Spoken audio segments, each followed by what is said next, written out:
I'm very happy to be back here in a place that I started my career in. I hope today to share with you sort of the journey that I've been on in the last, I guess, 8 years since I left here. And some of the things that I've done in my experience, in my story, hopefully you can take something out. So I want to start today by telling you that physical education is at a crossroads. And we're at a crossroads because of us. We need to decide who we are and who we want to be moving forward. This is what you see. The rest of the world see our profession as being just a job wearing a headband with a whistle around their neck. I haven't used the whistle in 3 years. I've never carried a whiteboard. I've never worn a headband. So how do we go about changing the stereotype that people have created for us? The first thing we need to do is not be content with just rolling the ball out.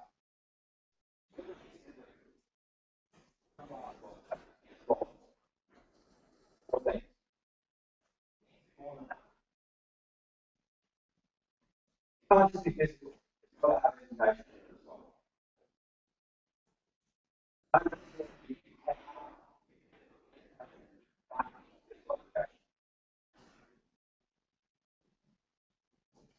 Get the kids' bodies moving, you need to get their brains moving. Research suggests that learning takes place best immediately following exercise.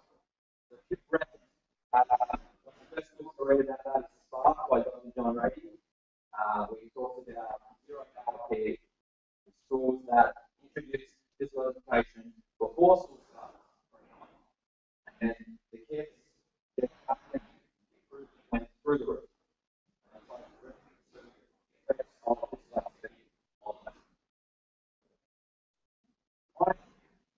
You are, we're educators first.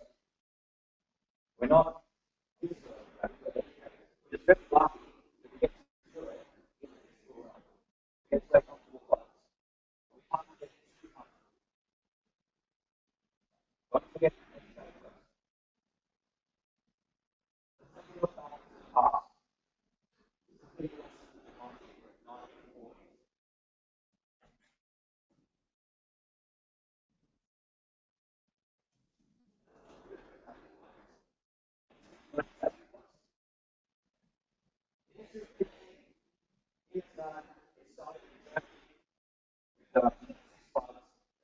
Way to the US, Australia, to the UK. And the thing that's taking place in a lot of schools still based on this. This was in the 1940s and 1950s aimed at getting populations stronger and better.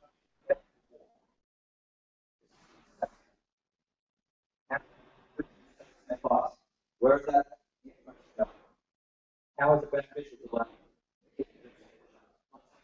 How does that transfer further into their life? Know about things like physical and health literacy and enabling students to be building blocks. It's not a big concept.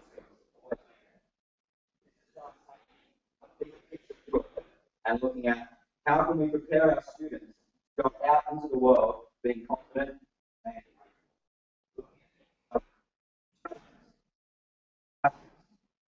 working together. World's changing really quick.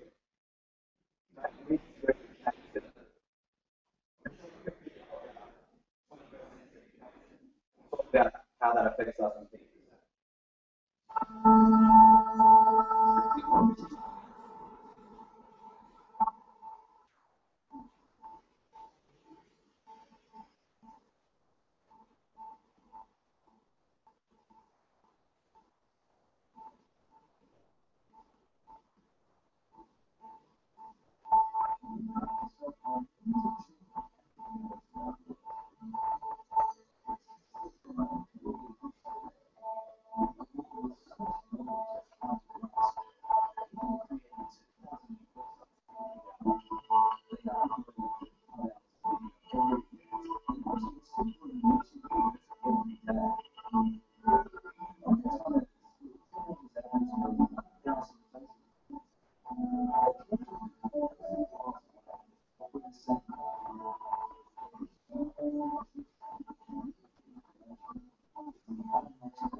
Computer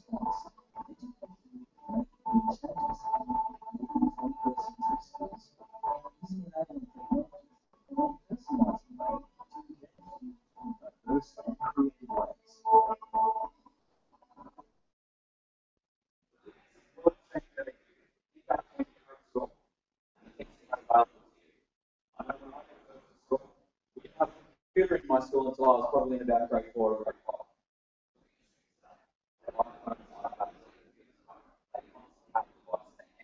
How can we leverage that accessibility? Kids have everything.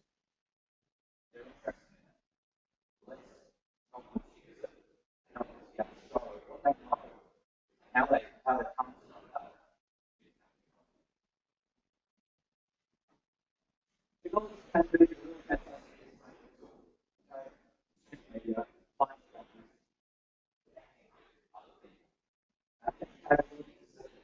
not as a toy, as a tool, and a really valuable tool.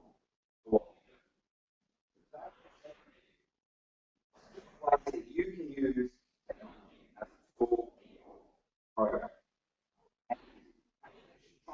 The right tool for the job.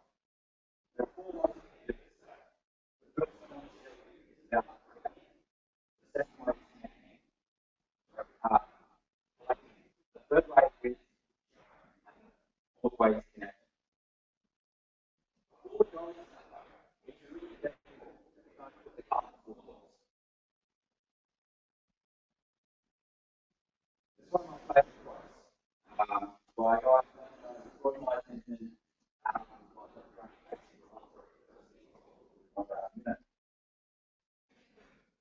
policy as something that helps us to do something else. So,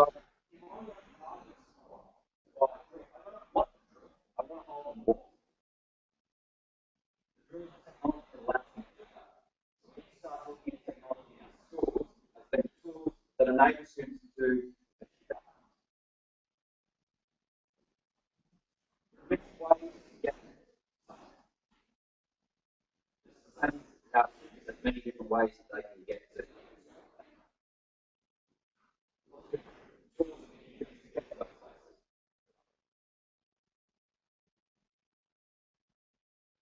Before we consider the tool we need to know where we're going, where we want to go.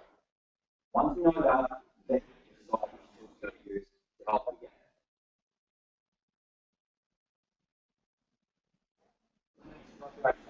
Fantastic educator in the UK, recently university. Right now, what's happening is people are putting technology before the pedagogy.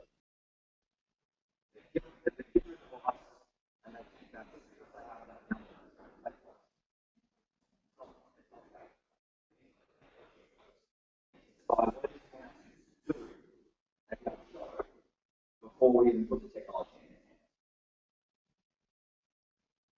When I consider implementing technology into my classes, I always ask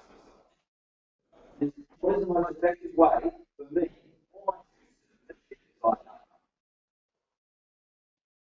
Barriers exist.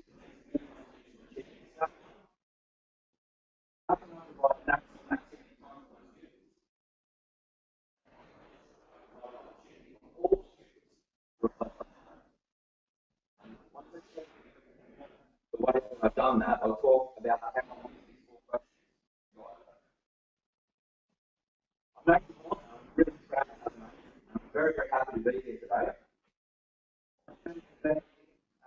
Interesting one, very different. I started from Sony College. People in my different groups, so I haven't actually been here. So it's really nice to be back.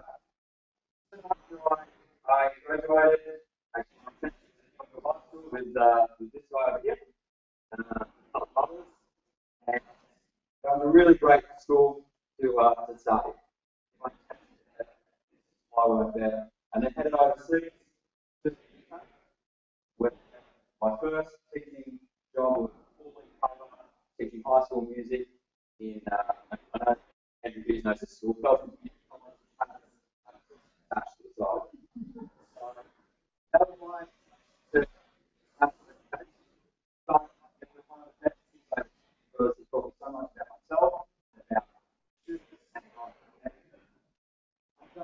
13 school.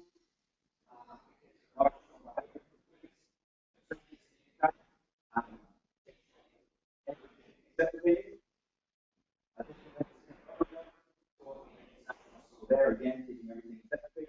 The PE teacher left about halfway through the year. That was the first time that I taught PE. And probably the best thing I ever did, because I had 3 years of experiences under my belt before I stepped straight into a PE job.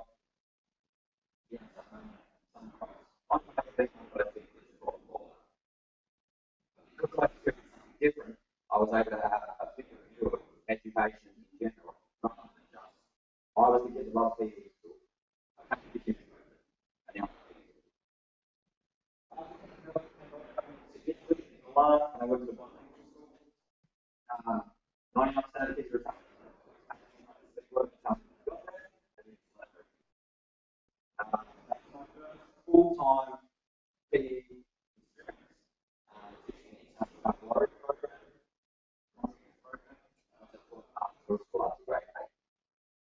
currently I'm in Singapore, guys, it's national school,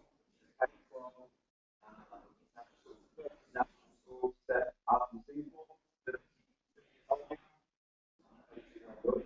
Was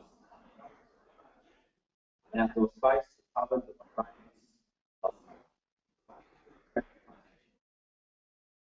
I was doing that. I set up a website, ivz.com, and I just my teaching at that website. I'll explain more about that.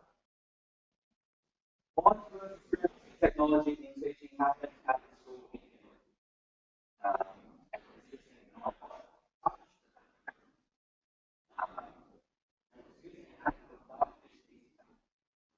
And all I had was who was sitting watching a game and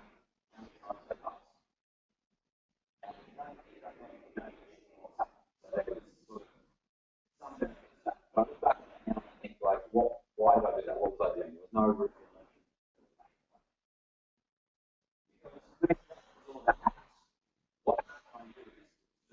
I mean, every day trying to find a new PE app. But I was forgetting why those apps existed. I was assuming that by using apps, the learning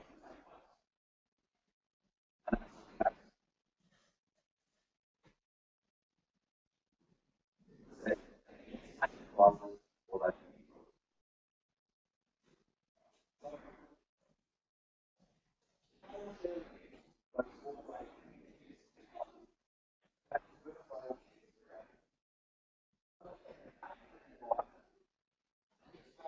Wasn't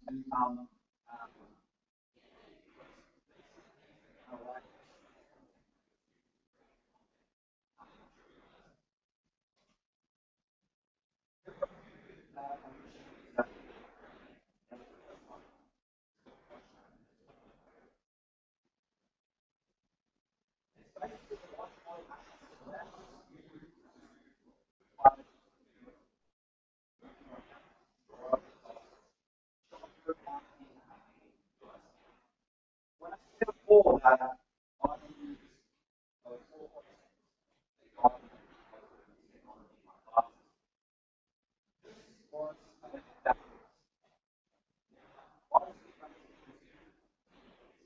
I wanted my students to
Because all that was drawing.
QR codes.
Tell me, show me that you can do it.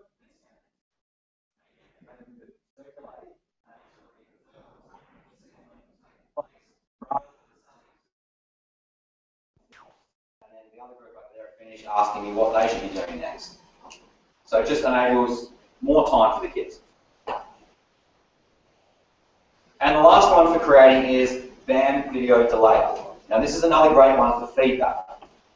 So the video I'm going to show you is, as I said, we're doing athletics. I actually have my athletic sports day coming up this coming Friday. So the kids are looking at long jump and trying to take off before the line. So I set up this video delay on the line, and you'll see one of my students in a second. Trying to jump before the line. He then comes around and looks at the iPad, and it's set up on a delay, so he can see where his foot was when he took off. Instant feedback.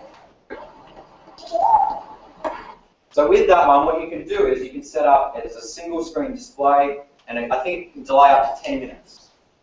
I had it set up as 4 screens, so the first screen was 5 seconds, the second 7, 9, and 11. So by the time he got back around, you see the first one, again, you can see it 4 times, he then went back and did it again. I've seen people do it with different skills, basically hockey, shooting a floor hockey thing, looking at how high the stick comes up. Kids shoot 5 times, delay set to like 30 or 40 seconds, they go back around and have a look, realise that they're not doing it correctly, they modify it themselves. So again, I as the teacher am not spending that time helping individual students modify. I can do that because I'm now able to get to more students rather than just spending that time on that one student. So that's creating. Now we've created all this stuff, and our kids have all this stuff. How can we collect it into one place that's going to make it really easy? This is what Janice was saying before about collecting evidence. I want to show you how I do it. And the best way to do it is cloud services. Google Drive, Dropbox, Evernote. I've used all of these services before, and currently I use Google Drive because I find that, for me, is the easiest in my school.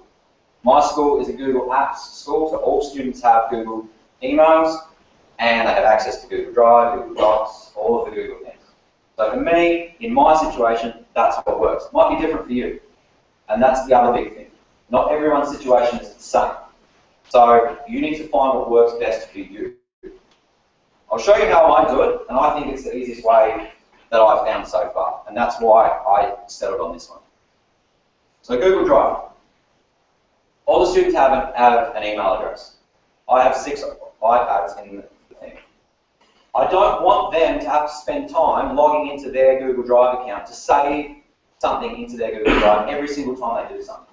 So I set up on the iPad, it's PE iPad at ISS email. Within that, there are folders for every class. So the kids now know if they want to record a video or take a photograph, They open up the iPad, they go into their class folder, they find their name, they open their folder, and there's their things. And it's even easier than that because they're not having to upload that from the camera roll. You can take all of the photos and videos within the Google Drive app. All you need to do is push the plus button in the top corner and it'll give you a list of options. Use camera. So the kids are now, you can see, here's the agility ladder thing that I was talking about. The kids recorded this themselves. This was the second lesson. The first lesson was using the QR codes to enable them to do it. And then I said, okay, I want you to show me the best one that you think you can do, or the best two that you think you can do. And within their groups, one kid recorded in the other kid's folder, and then it saved it. Really, really easy, really simple. It's just a matter of training the kids into knowing how to do it. And that probably took 1 or 2 lessons. As I said, because we're a Google school, once it's in there, it's really easy to import it and use it in other Google products. So Google Sites. We now take those videos, all our kids' portfolios are on Google Sites. So they can then put that into their Google site. I want to show you some other ways of collecting evidence using Google Forms this time. So I was...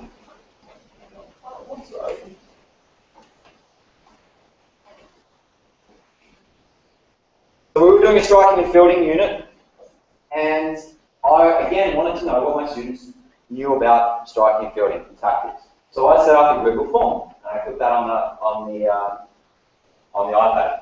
So when the kids were waiting their turn on the batting team, and they were at the end of the line, they took the iPad and they quickly filled this in. So all they had to do was put their name and email in, so that I could track who was doing it. And then they were presented with a series of questions with images. Where is the best place for the batter to hit the ball? Choose one of those 4 options. And why? So I had kids saying 4 because if I just drop it at my feet, then I have a lot of time to get to first base. I had kids saying 3, 2, tell me why. And it wasn't necessarily a right or wrong answer because they were able to tell me why. If they could justify why they wanted to put it in a certain place and that made sense, then great. So again, they went through that series. There was about four scenarios, and it wasn't always batting; it was sometimes fielding. Okay, the batter hit the ball to number 3 and is running. There's a runner from first to second. Also, a runner coming from home to first. Where should you throw the ball? Why? So a really easy way of me collecting data and evidence of what the students knew about learning. The next one, Google Docs, we use as a collaborative tool during our swimming unit to see what the kids knew about what they've done in swimming. So we decided to set up a document of swimming tips. Now I learned really quickly when I was using Google Docs with kids that give them a box to write in. Don't just give them a blank sheet, because then they'll all start typing in the same place and then it gets all crazy. So whenever I use Google Docs, I make sure that there's a box with the kid's name and a box for them to write in. Just helps to organise it. So all I asked them again was, if you had to teach somebody who didn't know how to swim freestyle, what would be 1 or 2 really important things that you wanted to tell them? So they love doing it because now they have access to this document that has all of these different things on it, but also for me, they don't realise that I'm actually using this as an assessment tool. That's another way that you can collect evidence. Another way using Google Sheets this time is doing a fundamental motor skills assessment. Now we use A's and stages, and this comes from collaborating with the classroom teachers in kindergarten. And I'm really lucky that one of the kindergarten teachers is my fiance, so I work obviously really closely. We get to have lots of conversations at home about this sort of stuff. So she set me up with this assessment. So this is what kids at grade 4 years old should be able to do or should be able to achieve at 48 months. You can notice the colours in there. So we set this document up so that if I know that Julie, can Julie climb the rungs of the ladder or the playground and slide down without help? If she can't do it, and I put an N in there, I'm going to let me do it because now. But if I put an N in there, it will change to red. If I put a Y in there, it will change green. If I put NY not yet, it will change orange. So I'm really quickly able to look at that and say, okay, if I look across the bottom, there's a lot of kids who can't stand on one foot for at least 5 seconds without losing balance. And that might be because they're not developmentally ready for that, or it might be that we just haven't done a lot of balance activities in our class. That's something that I can focus on moving forward. So again, this is set up on the iPad, and I had the iPad as I was watching them do the assessment, just putting that in.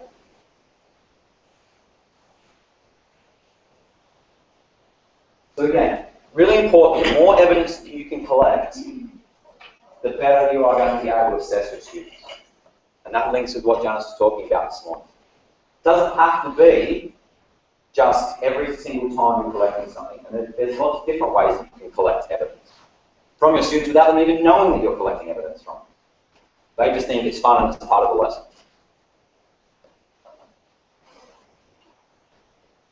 Alright, so we've collected all this stuff now. We've created it, we've collected it. Now we want to share it. We want to share it with the community, with the parents, with other students, with the wider world. How can we do that? Again, as I mentioned before, Google Drive, all of that stuff's in there. The kids then go and put that into their portfolio. Here's an example of one of our student portfolios that we use at our school. This is set up for all kids from grade 3 to 5, or actually 3 to 8, have a portfolio like this, and it has all of their subjects in it. Last year we went, there was still some things being done paper, some things being done electronically. This year everything's electronic, so the kids no longer have a folder or a book with paper things in it. It's all electronic. So if they do anything on paper, we scan it and then we upload it. So this is one of my students. Again, you can see there's the document that we created in her class, so she can put that into her portfolio. She's done a little thing about then war games. Remember that this student is English second language, so for her to be able to type that took her quite a lot of time. She found some images about different, obviously that's not a netball game, but I now understand that maybe she doesn't know exactly what they are.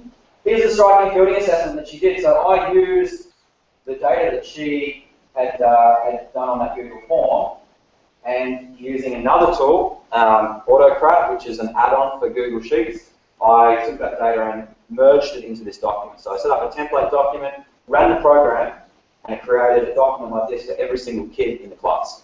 So it showed the picture, their response, okay, and then my response, what I think the best thing to do is. And that was automatically shared with their email. So they got an email. The moment that they pushed submit on the document, this was sent to them. So they were able to see feedback straight away from me. So that's an example of our portfolio. Another way that we can share is through blogs. Now, I have a blog for my PE program at the school, and this is using a platform called Weebly, which is super easy. Just drag and drop things. You want to put a picture in, you drag the picture. You want to put some text in, you drag text in. Okay? So I set this up. This is the third year we've had it now. Okay, I have our class Twitter account on the side there, so anything that I tweet out during lessons, videos, photos, anything like that will show up there. It's our homepage. We have the blog as well. Something I started doing this year was, at the end of every week on Friday, just writing a quick summary of what happened that week. So this is what we did this week. Some photographs and stuff at the bottom. And that goes out to parents. Parents know on Friday that there's going to be something there. They can go and look at it. They know what's happening in the lessons. And then when you have parent-teacher evening, they're not coming to you saying, what have you been doing with my students? They know. They come and they start talking to you about the things that were happening in the lessons. Another way that we can share, like I just showed you, is the Twitter account. Okay, I have that, which is linked to Vine, which is another really great app. It's actually owned by Twitter. Twitter's a video app, and Vine allows you to create what I like to call highlight videos. I'll show you how it works. It will only record when your finger is touching the screen, and you'll see a green bar go across the top. So as I'm holding the screen, the green bar is going across the top, it will only record for 7 seconds. You'll see in a second when it gets across the result of what's happened.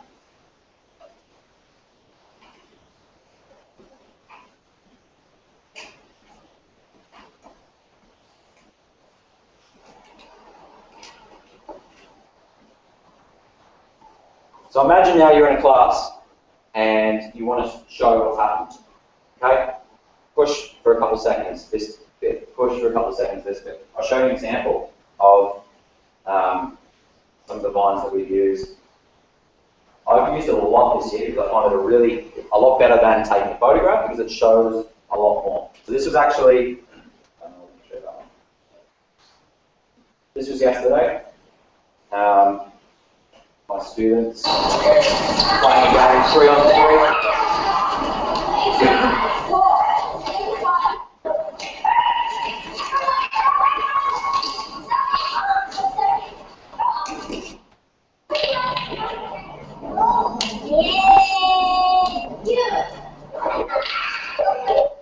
Okay, so you get the idea. It's pretty quick and easy way to see what's happening in the lesson. Go. And it'll actually, if you just look at it individually, it will actually just loop continuously through and through again. We'll use that again in that session this afternoon if you come to that. Another way of sharing, something I did last year, was at our swimming carnival. I set up the score sheet using Google Sheets. And we were lucky that the pool had Wi-Fi. So as we were scoring, it was being broadcast live, basically. We tweeted out the link to the score sheet. So parents who couldn't make it on the day, sitting in their office, could see the scores, see how their child had done. Also, the kids at the pool on the day were going up to their parents saying, "Can you come and give me your phone so I can see if my team's winning?" Because previous to that, the only way they knew what the scores were was in the maybe 30 seconds that I had between running around like a crazy person to quickly go to the scorer and say, quick, write down the score so that I can say it over the microphone. This way, I had my phone in my pocket, I could just pull it up wherever I was, see the score, do a quick score update, and it just made the day such a better experience for the kids because they knew what was happening. They didn't have to wait an hour between finding out if their team was winning or losing. And I set it up as well in a way I can share. I'm happy to share this with people later. If I put one in there, it'll automatically tally the points. So all I need to do is put 1, 2, 3, whatever place they finish. If they finished first, they got 10 points. Second was 5 points. Third was 3 points, and everybody else got 1 point. So again, really simple for the scorer. It doesn't have to really do anything. Just has to put 1, 2, 3, 4, 5, 6, 7, 8 for every race. Automatically scored, and you can see the scores across the top.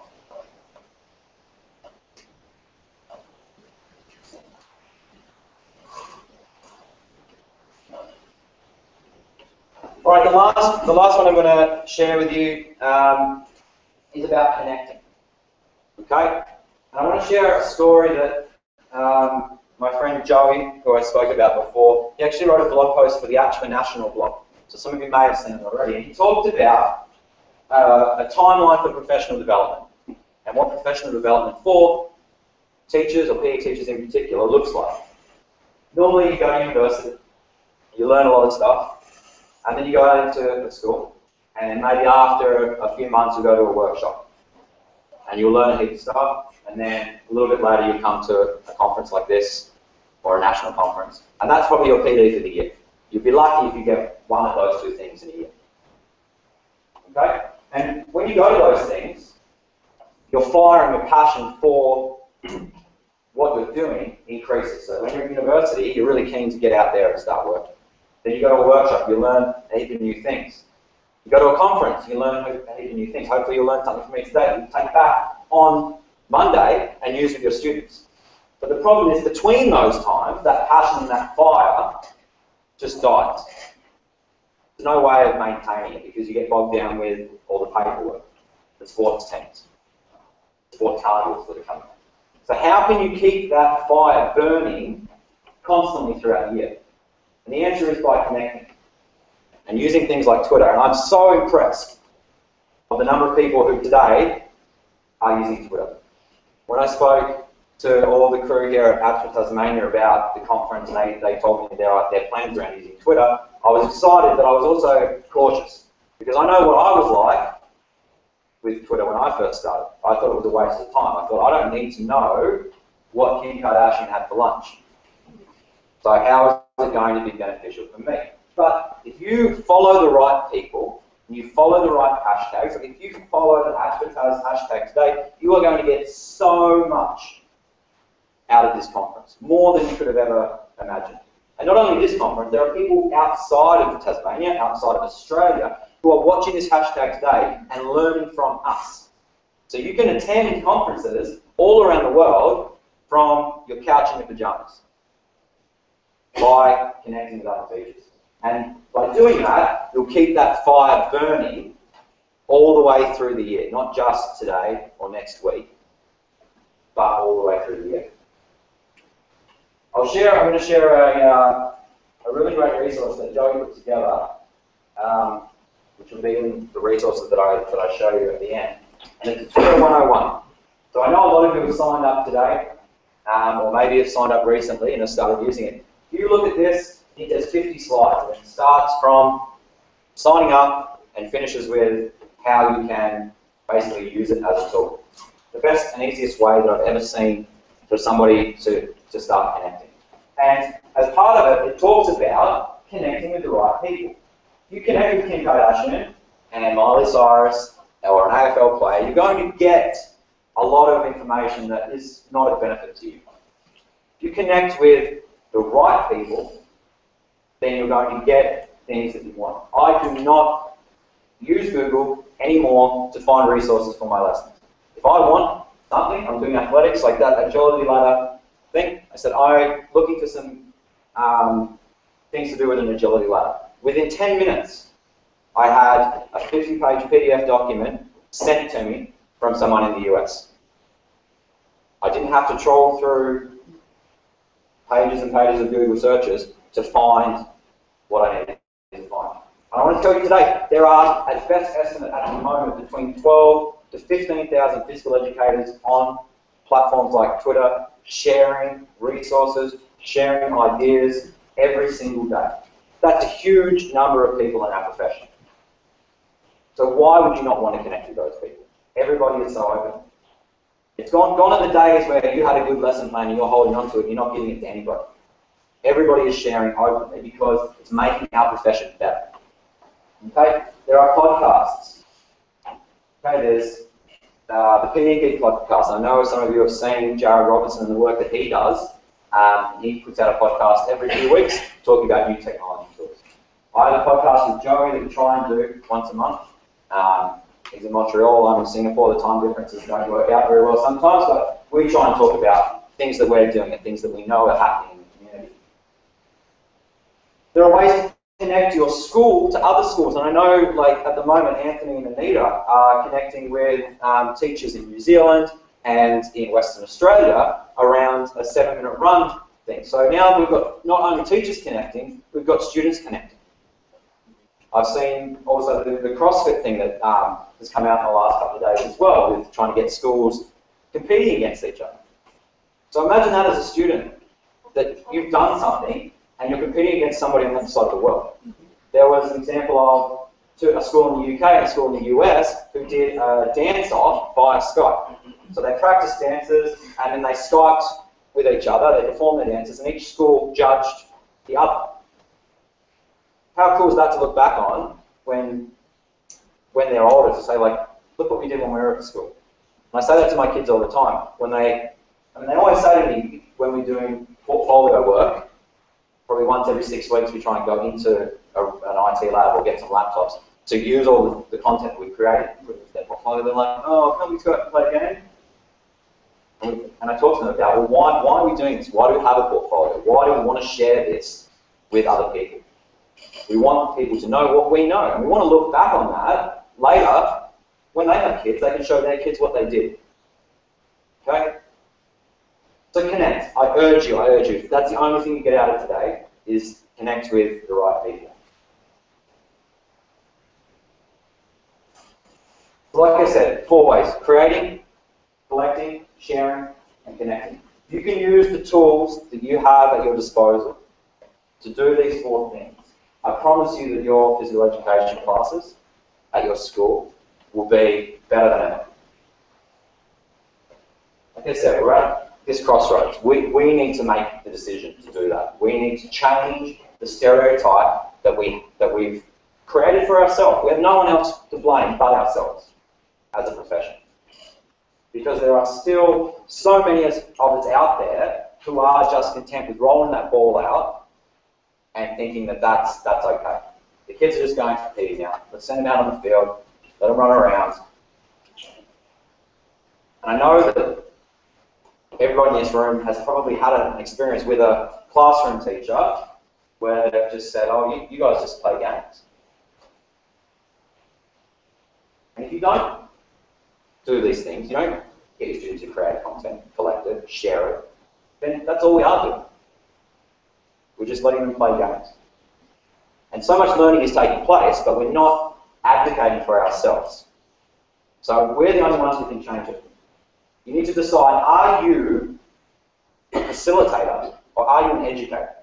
Because if you're a facilitator, go and coach. There's plenty of teams out there that need coaches. But there are a lot of students who need educators. All of our students need educators, and we need to be that for them. We can't just be that person that collects all the equipment and sends it out for them. Go back to what Dr. Ash Casey said. Put the pedagogy before the technology. Decide what you want to do with your students. What do you want them to achieve? What do you want them to show you that they know before you consider the technology? And if the technology isn't going to help them do that, then don't use it. Don't use it. Don't feel that because you have these devices that you have to use them. I can go 2 weeks without even taking the iPad out of the cover because whatever the unit that I'm doing doesn't actually need that for them to be able to show me what they know. And that's okay. That's fine. And don't be afraid, though, to use them and it not work. That's the only way that you're going to get yourself to a situation where you're able to use it effectively and meaningfully. I can tell you right now that probably 80 to 90% of the things that I've tried to do using technology in my lessons have failed. And I've reflected back on it after. I thought, oh, this is a good idea. I'm going to use this in my lesson. And then after the lesson, I've reflected on those 4 questions that I talked about earlier, which are here. Was using that technology the most effective way for my students to achieve the outcome? The answer sometimes is no. So the next time I do it, I won't use it. But it's okay to fail. It's okay to try and fail because you don't know if you don't try. Think about the barriers that are there. How can you help your students to achieve and break down those barriers? Kids have trouble reading and writing and you expect them to do a written response to something, then they're not going to achieve, they're not going to be able to show you what they really know. Differentiate. Let them show you what they know in any way that they want. Again, using the technology. If it's going to take away activity time for your kids, then don't use it. There's a really great example of think of a photography teacher who spends an hour, 2 hours, showing the kids how to use the camera. This is what this button does. This is what this button does. But at the end of the day, they don't want the kids to know how to use the camera. They want the kids to be able to take a really fantastic photograph. And they've forgotten that that's what actually they want the students to do. They've just bogged themselves down in the process of how to get there. Let the students experiment with it, and you'll be surprised what they're able to do. Children are born with abilities that I think we as educators forget sometimes. We forget that they just, you give a kid an iPad or give them a laptop, they can do more than we can do. Just let them use it, let them experience it, let them teach you how to use it. And again, making sure that you've ensured every student has the opportunity to reflect. Okay? Not just your favourite student. All of the students need to have an opportunity to reflect. If technology can help you do that, then fantastic. Before I finish, I wanted to remember that technology is not a toy, it's a tool. And by choosing the right tool for the job, okay, right tool for the job, find out what the job you want them to do first is, think about that drill in that hole, okay, we can put the education back in physical education. Thank you.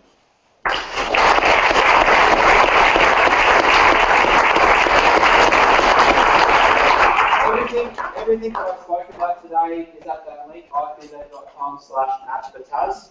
Okay, all of the resources, all the things I spoke about are on there. There's all my contact details. And if you enjoyed today, or if you didn't enjoy today, I'd really love some feedback. So that's also on that thing. So thank you so much for having me. It's been an absolute privilege and pleasure to be here. And again, I want to thank ACHPERTAS for making it. Okay, guys, just before we go, Nathan, thank you very much.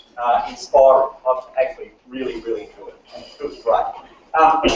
Just a couple of housekeeping things before I've got a lovely gift for you, but not right at the moment. I want to give it to you tonight at the evening program. All right. So that'd be really nice. If you can just hold on to that, that'd be cool. Today, for lunch will be served in a moment. It will go for about 45 minutes, I believe, Kelly. We've got a... Yeah, we'll probably cut it short, I reckon. Pardon me? About 40, I reckon. Yeah, what time's